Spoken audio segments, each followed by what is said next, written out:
Welcome back to Clarke's Closer Look. I'm Marcel Clarke, and we have a big week ahead. We have a new president in the White House, and it's already creating a lot of conversations online and in our newscasts. This week, we're taking a closer look at foreign policy. There's still so many questions left about what's next for the Ukraine and Russia war. What is our relationship with China looking like? And what to really look out for when it comes to those first 100 days of Trump's presidency. Earlier this week, I got the chance to speak to Joel Rubin, who is a former Obama Deputy Assistant Secretary of State. And he's seen the behind the scenes of these powerful transitions and what this could mean moving forward with our relationships overseas. Joel, thank you so much for being here with us today and breaking this information down for us. There's always so much overlap when it comes to administration taking over and a new president coming into office. When it comes to foreign policy and what you've seen, especially with how different Biden's approach is to President-elect Trump's approach, what are you expected to see within the first 100 days? What should we be looking out for when it comes to foreign policy?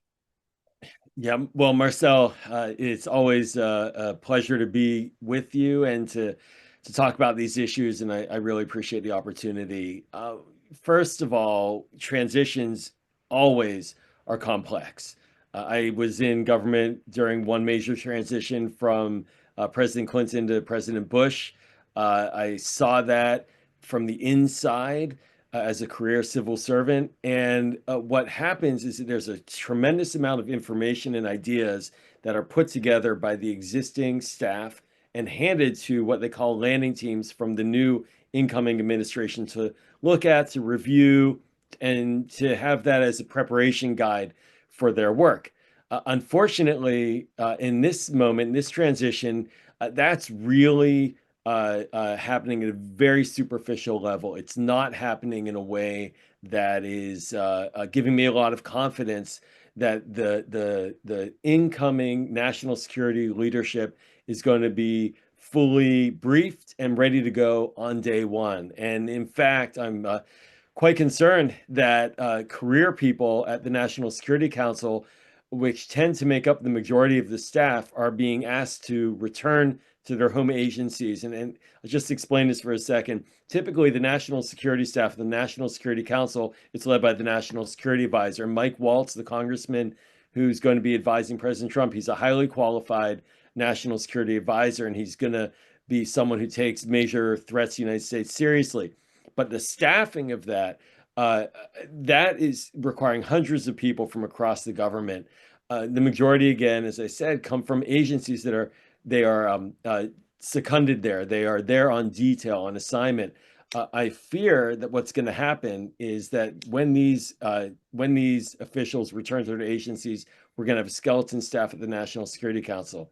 What that means in practice is that a lot of the promises that President Trump made on the campaign trail, like, for example, he's going to resolve the Ukraine war within 24 hours. Not only is that sort of a fantasy concept and completely impractical, but he wouldn't even have the staff to do it. Who's he going to turn to make sure that all of the government agencies involved in national security are able to execute that vision? He's not going to have them around. So it's going to take time.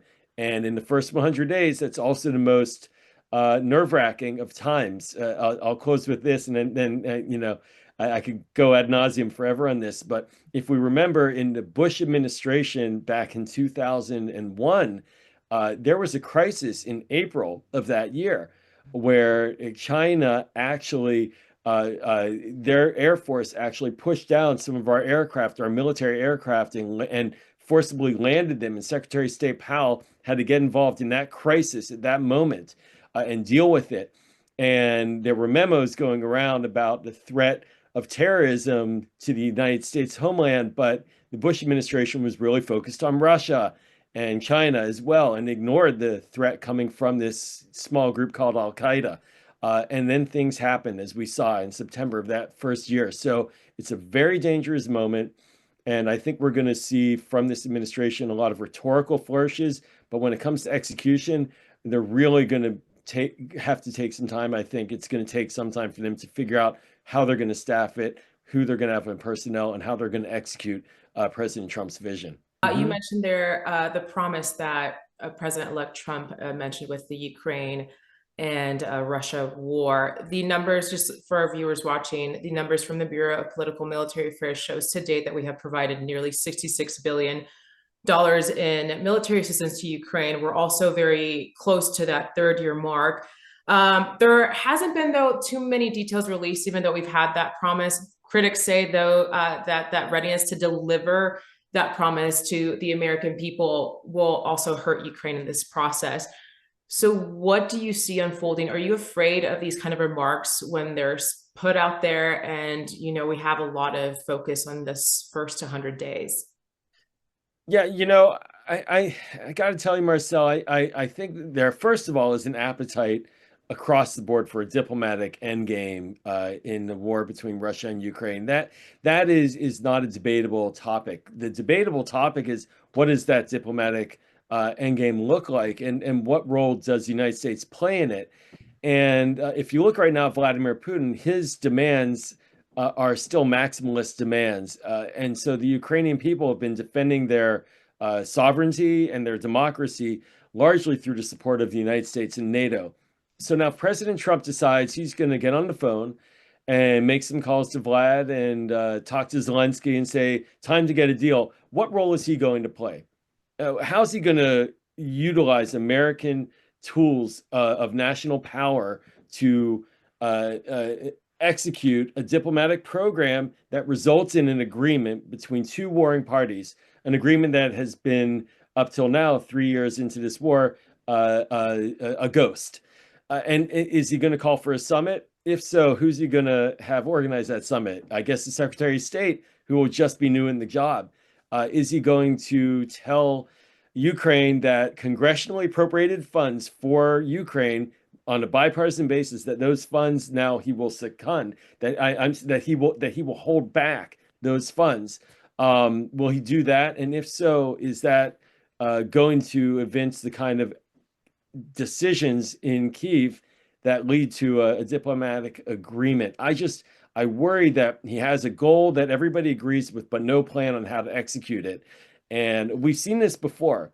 We saw this with North Korea when the president appropriately engaged Jong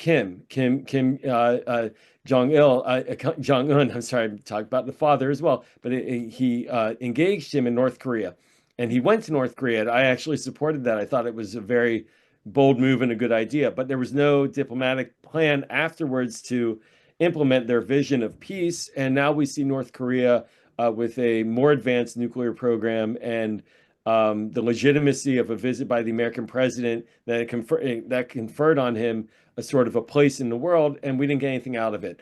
So I think the Ukraine-Russia war will matter. I think NATO is going to be very quickly asking the president about what he's going to do, because our European allies are on the front lines of this. But instead, what Donald Trump seems to be wanting to do is to pick fights with NATO members and allies like Canada and Denmark over Greenland, two NATO members, NATO allies, and he has more harsh words for them than he does for Russia, and that's also very concerning. Yeah. And we've been seeing kind of that stress come out because NBC's reporting most recently there has been a shift for Ukrainian forces being able to roll back troops from seized territory if anything were to take place. How can Crimea and Donbass come into talks when it comes to who could potentially control that region if we do come to some sort of compromise down the line? I think that, frankly, the question is going to be, will Ukraine live with a diplomatic agreement where it does not get those territories back? Because it does not have the capacity to go and take and hold those territories. Can they live with that reality? Or will they continue to do what they're doing now, which is to just defend their territory from the Russian invasion? By the way, I should say Russian invasion, it's cost nearly 300,000 lives of Russians, let alone the Ukrainian deaths. Can Ukraine live with that? I think under President Biden, we've seen the Biden team defer often to Ukraine's decisions on at the diplomatic table and what they can live with. The key question here is, will President Trump decide to tell the Ukrainians what they should live with? And withdraw or pull back American aid if he doesn't like their answer. So I think that the Donbass and these regions, I think they're a much harder sell. And I do think that we're going to also see some resistance by Republicans in Congress if President Trump does say he's going to withhold aid. That will also create some real fireworks here in Washington. Yeah, because there has been talks about that as well.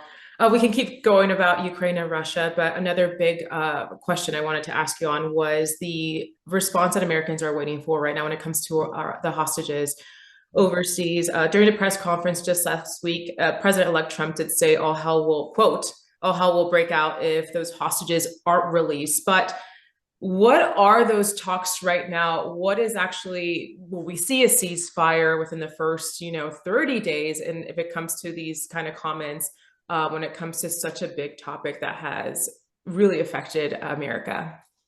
Yeah, well, first of all, I'd say that all hell has already broken out. Mhm. This is a horrific war. It has been deeply painful to Israelis, deeply painful to Palestinians, and there are more than enough incentives when it comes to the human suffering side of the equation to get both parties to stop the war.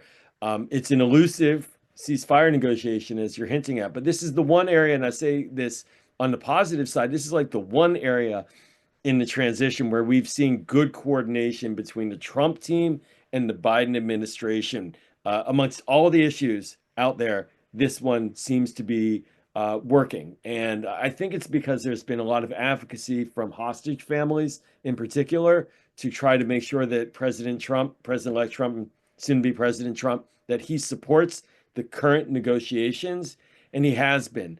I am optimistic. I am relatively optimistic that there will be an agreement that will be an interim step agreement to get a large number of hostages out in exchange for prisoners released from Israeli prisons and some pullback of Israeli troops in Gaza. That should be a confidence building period. I don't know if it will work. It's the Middle East, not to sound too cynical, but in the Middle East, permanent deals are rare and few and far between. The Israel Lebanon ceasefire, the one regarding Hezbollah, that was an interim deal as well, although that seems to be holding and building further confidence, which is good and a good template.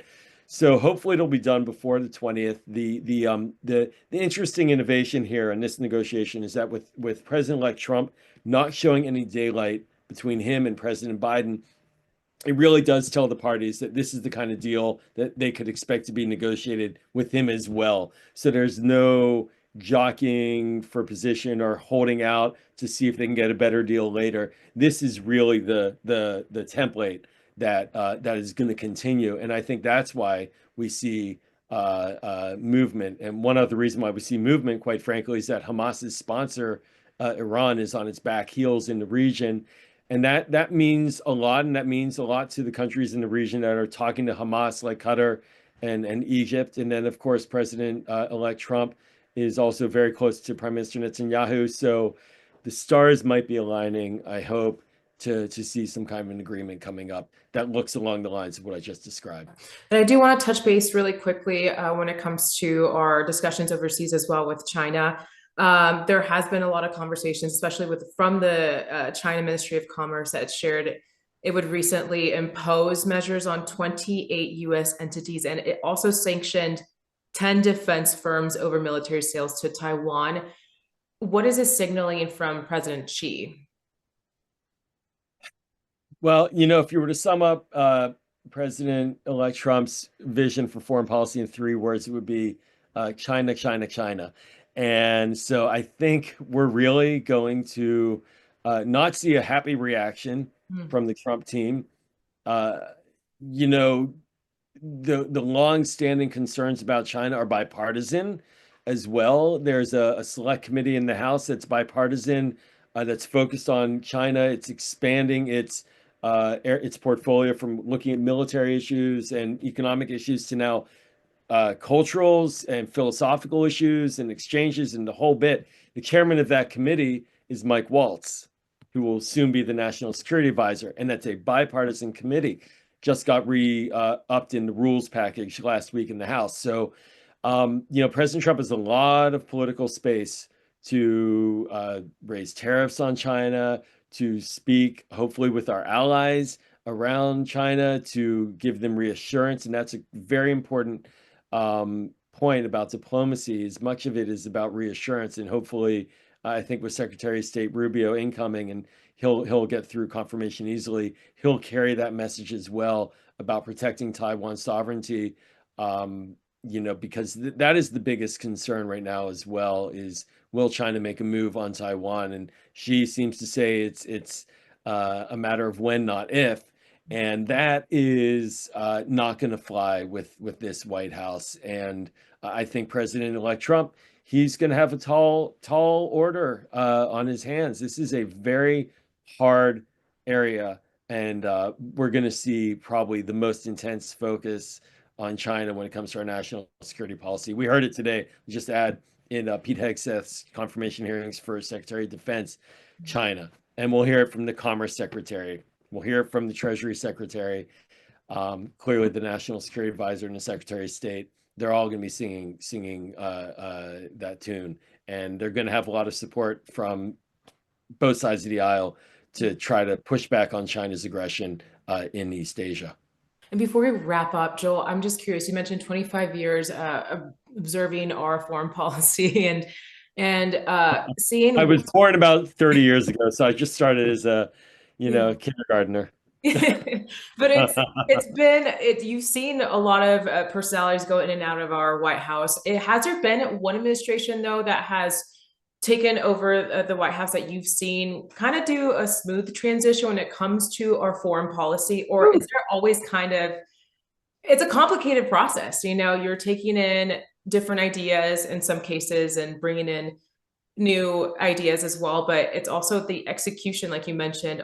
There's a lot of pressure for those 100 days to have a lot of promises fulfilled. If you bear with me, and your listeners bear with me as I sort of talk through these experiences, because I've been thinking about it a lot in the moment that we're in, the transition. When I first started in government, I was a civil servant at the end of the Clinton administration, and we did this transition to W. Bush.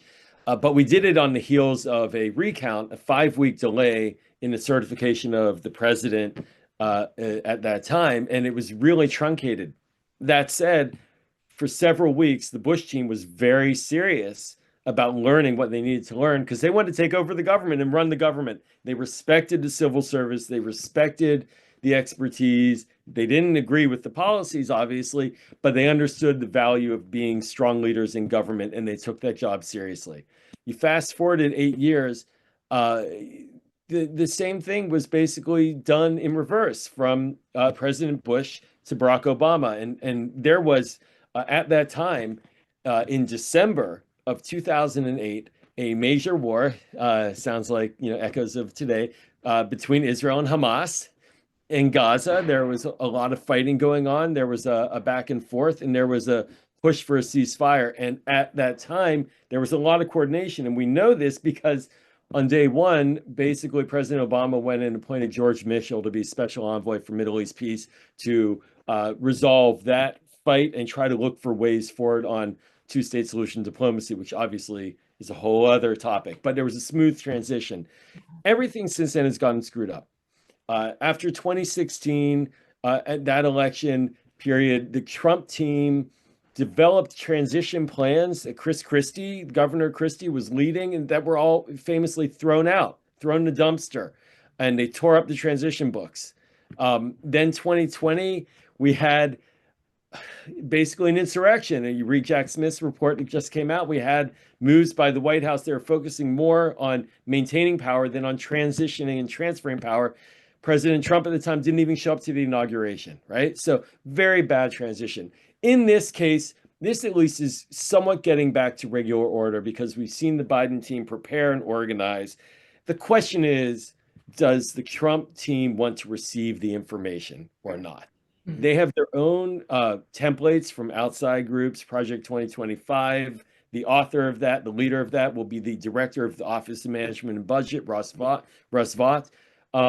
OMB is probably the most crucial federal agency that nobody outside of Washington has ever heard of, but that's the agency that controls the budget and the regulatory policies for the White House. That is the nerve center of how our government functions. So he has his own plans from outside, so he probably doesn't even want to look at the transition plans from the agencies, and that's my big fear. And I'll close, with this. Like, civil service, public service is an honor. It's a patriotic action by individuals, by tens of thousands of Americans who serve in our government, hundreds of thousands, frankly, more outside of defense.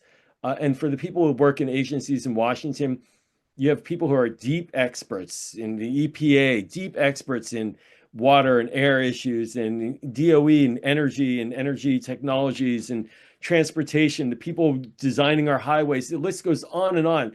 Engineers, doctors, physicists, attorneys, experts. These are patriots. And I fear what's happened in the way the public talks about it is if there's some kind of deep state, which is a term that in diplomacy we use related to dictatorships, that build a deep state that keeps the people down. Yeah. And if there's like a rebellion or a revolution, the deep state will come back and reinstall the dictator. We don't have a deep state. We have a civil service. We have a patriotic set of Americans who serve in government and public service and public policy.